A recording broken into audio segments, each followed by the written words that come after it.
journalist, filmmaker, president of Project Veritas, and all-around troublemaker. People have probably heard of James O'Keefe, if not him himself, what he has been doing.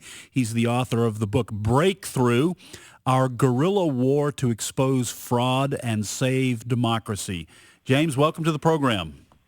Great to be with you. Thanks for having me on the program today. So are you a fan of the Supreme Court, James? Am I a fan of the Supreme Court? Yeah. No, I'm not. In fact, the federal government has thrown the full weight and force of the federal judiciary against me. I've had a federal judge destroy my evidence. I've been charged with a crime I didn't commit. I've had the U.S. attorneys and the federal and state Department of Justices come and harass my colleagues. So I have plenty of experience dealing with the court system, and it's not been a very easy ride. Well, a lot of people, a lot of our listeners and those watching online, they may not be familiar with your name, James, but they have certainly been familiar, I think, if they've been paying attention to what you've been doing. You rose to national attention with the ACORN videos. ACORN, of course, the Association of Community Organizers for Reform Now. And you guys went in with undercover, basically, with hidden cameras. And that was when you first, and what you were doing first kind of got you noticed. Why don't you explain what you guys did with ACORN, and this has kind of driven your journalistic style since then? Yeah, so what we did is we went undercover into these offices across the country, exposing this government-funded group, this community organizing group that Barack Obama was an attorney for back in the 1990s. Called the Association of Community Organizations for Reform Now. And we said we wanted to start a brothel. I said I had this girlfriend prostitute who needed underage girls to work for her to make money, and I would use the money to fund my fictitious political campaign. So I was a pimp, essentially. And I went around the country, and all of these offices told us how to cheat the system, lie on our tax forms, classify our business as something which it was not. And after we released these tapes, Congress voted to defund ACORN, took away $5 billion of federal taxpayer money. That was not the first thing I did, but it was all over the newspapers. And we've been doing this ever since. We've been exposing all types of government-funded organizations. We've been exposing media corporations. We've been exposing journalists directly, like at National Public Radio. We've also done investigations into voter fraud. We've exposed the gun issue. Most recently, we exposed the federally funded cell phone program. So we've done all of these investigations, and we've been doing it as ordinary citizens, normal people, and that's my message to people is that they can make a difference. It has to be independent. It cannot be on behalf of somebody else. Tell us about your book.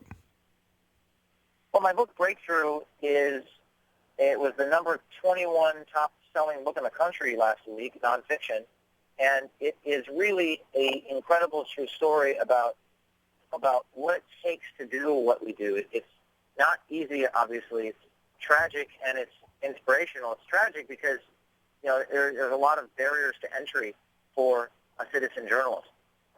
You have both the government and you have the media, which are trying to constantly shut you down, and you have to know how to break through that, unintended. You have to really know how to fight the forces that are working against you. And this book, Breakthrough, is a handbook.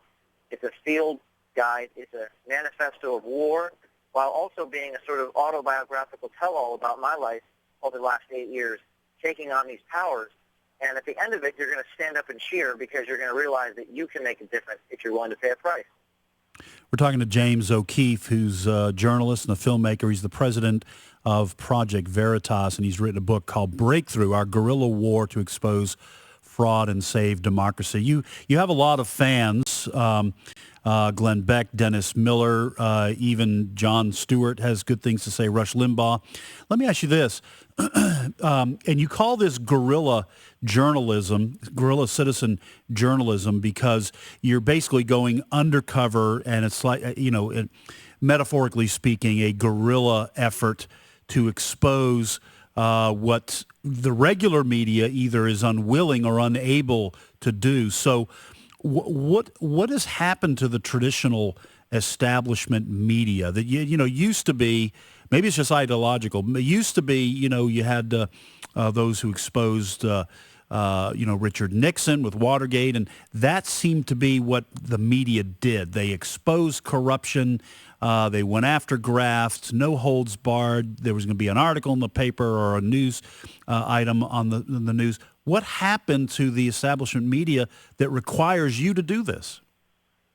That is the central question the book Breakthrough actually does answer. It takes you, really into the weeds and this exciting story about all these journalists from the Washington Post. We had government accountability journalists at the Washington Post defame me.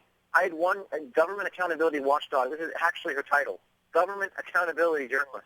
She called me a racist on the front page of the Washington Post, and they were forced to print a retraction. She also said that I bugged a senator. I did not bug a senator. She printed another correction. And the New York Times actually apologized to its readership after not reporting onto the Acorn scandal until President Obama took action on Acorn. And there have been hundreds, literally hundreds of examples of this type of malpractice. Now the question, why they do it? Well, that is the central question. Some people say they're ambitious. Some people say that they have shared politics. Some people say they're afraid. I think that these Woodward and Bernstein types, now we have a Leviathan. We have a trillions of dollars of wasted taxpayer money. We have corruption beyond anyone can imagine. But what I found is these journalists don't really want to do anything about it because they trust government. They like government. They don't want to burn government. And there's something there about the politics behind it. In the book, I talk about one reporter admitted to me that government helps people and you shouldn't go after an organization that helps people. So there's sort of this whole philosophy of intentions and whether the programs are well-intentioned or not. So what we do is we don't care about whether these programs are intended to do good. We expose what they actually do. And I think that a lot of times the people's hands are tied, they can't actually do it. It's a fascinating story about what happens to you when you do it. And it is possible for us to do it. Talking to James OKeefe. What's the most precarious situation you've ever been in?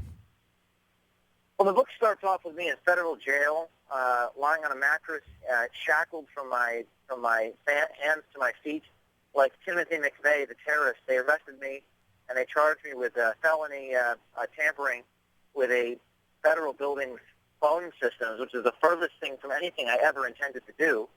And I didn't even know what they were going to charge me with at the time. For 3 years of my life, they prevented me from traveling outside the state of New Jersey. They audited my bank accounts once a month. I had to submit what they call cash inflow and cash outflow statements to federal agents. And they would show up at the home of my parents, and they would ask my parents, what is your son doing this week? It was a total trampling of my rights as an American citizen. They did this for 3 years. And while they did this, I continued to do my journalism. I didn't stop doing it. I kept doing it. And every time I released a new investigation, federal agents would yet again show up at my house. Until my father actually said to these agents, why are you doing this to my son? He is a misdemeanant. He walked into a federal building with a camera. Do you not care about all the crimes committed on Wall Street? Do you not care about all the stuff going on in our government? I mean, you can't make this stuff up.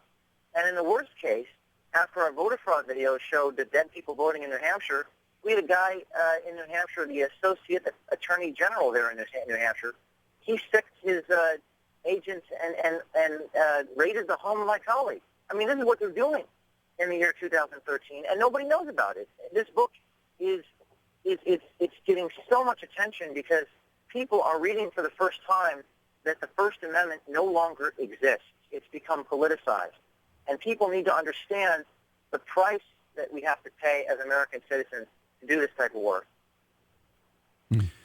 James, what was this had to do with a senator's office in Louisiana? Why don't you explain that situation where all this blowback began?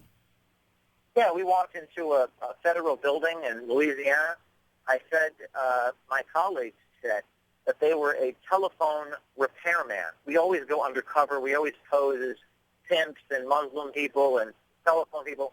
We never actually intend to do the things that we say. Like when I say, hey, I'm a pimp, I want to traffic in underage girls, I don't actually intend to do those things. And, sometimes we've been detained by the authorities, and they quickly realize that we're just undercover. We're not actually a criminal we say we are. Well, in the case of the federal building in Louisiana, they detained me, and I explained, I'm a YouTube filmmaker. I'm just making videos. They said, okay, and they were going to let me go. But then they found out that I was the Acorn pimp. And when they found this out, the U.S. Marshal who detained me actually said to me, yeah, we're going to have to go ahead and charge you with a felony.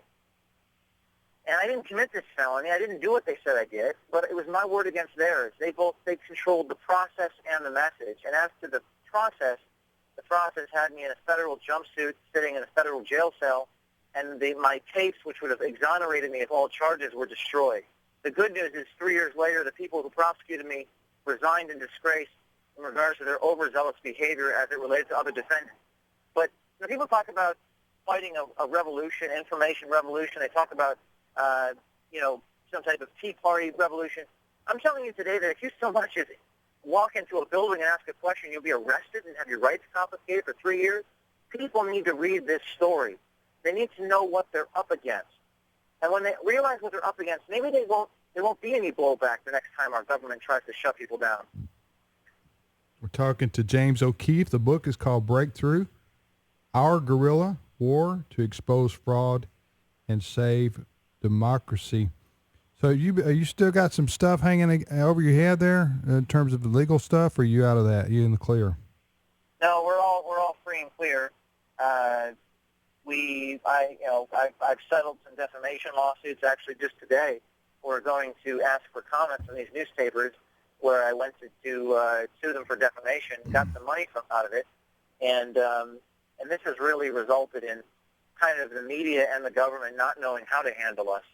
We continue to do our journalism. We continue to continue onward, and it remains to be seen what their next move is. But we're not going to stop in our mission, and we encourage other people to follow in our footsteps, but they need to read this book, Breakthrough, to understand how to do it. James, let me ask you this, because there's been one scandal after another for the last couple of months. AP reporters being spied on, the NSA spying on American citizens, the IRS being used as a bludgeon against conservative groups. Let me just ask you straight out, do you think we're on the verge of losing our freedom? Have we lost our freedom? Is there hope to regain what we've lost? What is your take, having been so up close to seeing what's happening? For example, the voter fraud, the videos that you did where you went in and do I have to prove that I'm who I say I am? I can just vote. I mean, these kinds of things corrode the republic. What is your take on the amount of freedom we have in this country? Yeah, that's an excellent question. Everything I just told you over the last 10 minutes should answer your question for you, whether we have freedom. I've just told you that we have no freedom. We have no rights. And those rights can be trampled on, they can be violated, and nobody will care. Now, the question is not, let's mourn about this and be upset about it. The question is, how do we win despite those facts? That's what my book is about. It is the incredible true story. And if you have to sit back and think about it for a second, because it is truly incredible that a bunch of young people with no money were able to shake up major institutions and get the president to respond, get Congress to respond, get Eric Holder to respond, get multiple state legislatures to respond, while under the thumb of the federal government, all that happens. Think about that for a second. And once you've done thinking about that, then ask yourself why you're not doing anything. Ask yourself why, you're relying upon somebody else. Oh, if someone else should do it, if only someone would do it. Someone should do something. And I'm here today to tell you that someone, unfortunately, is going to be you. You may not like it. You may think that some senator is going to save you. You may think that some politician is going to do it. No, they're not going to do it. I promise you, they're not going to do it. No Pulitzer Prize winners are going to do it. The Pulitzer Prize winners are busy cocktailing with the government people at the correspondence dinners in the White House. So the only people that's going to do it is you. And how we can do it is the last weapon we have in this democratic republic is sunlight. It's exposure. We have to expose them on tape. And if we expose them, that's how we outrage people. Like last week, we exposed a bunch of workers giving out free phones to people to buy heroin. This outraged millions of Americans.